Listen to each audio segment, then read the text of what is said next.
कभी कभी कुछ लोग इस दुनिया में ऐसे आते हैं जो अपने नाम से नहीं अपने अल्फाजों से अमर हो जाते हैं। ऐसा ही एक नाम है मिर्ज़ा असदुल्लाह बेग खान गालिब।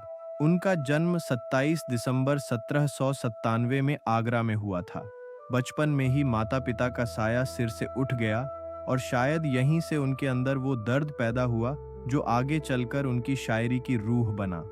गालिब बचपन से ही तेज दिमाग और जिद्दी मिजाज के थे। उन्हें किताबों, कलम और ख्वाबों से बेपनाह मोहब्बत थी। कहते हैं, जब दूसरे बच्चे खेलते थे, गालिब दीवारों पर शब्द लिखा करते थे, जैसे किसी अंदरूनी आवाज को बाहर निकालना चाहते हों। कम उम्र में ही उनकी शादी नवाब इलाही बख्श की बेटी उमराव बेगम से हुई, मगर गालिब को दुनियावी चीजों से ज्यादा लगाव नहीं था।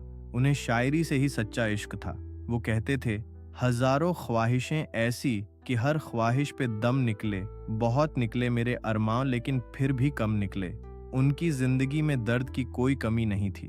7 बच्चे हुए लेकिन अफसोस कोई भी जिंदा न रहा, और शायद यही दर्द उनकी कलम की सबसे बड़ी ताकत बन गया। दिल्ली में रहते हुए गालिब ने बहुत कुछ देखा।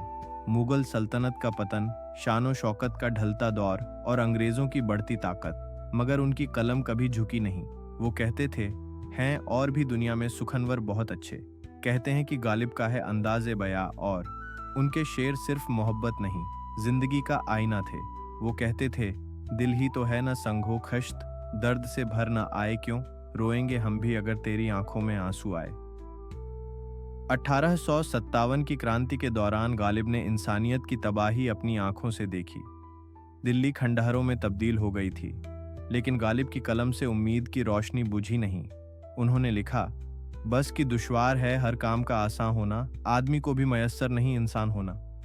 ये शेर उस दौर की सच्चाई और आज के वक्त दोनों पर फिट बैठता है। मिर्ज़ा गालिब का स्वभाव बेहद नफासत भरा था। वो शतरंज, शराब और शायरी तीनों के शौकीन थे। कहते हैं, वो कहते थे, इश्क पर जोर नहीं है ये वो आतिश गालिब, जो लगाए न लगे और बुझाए न बने।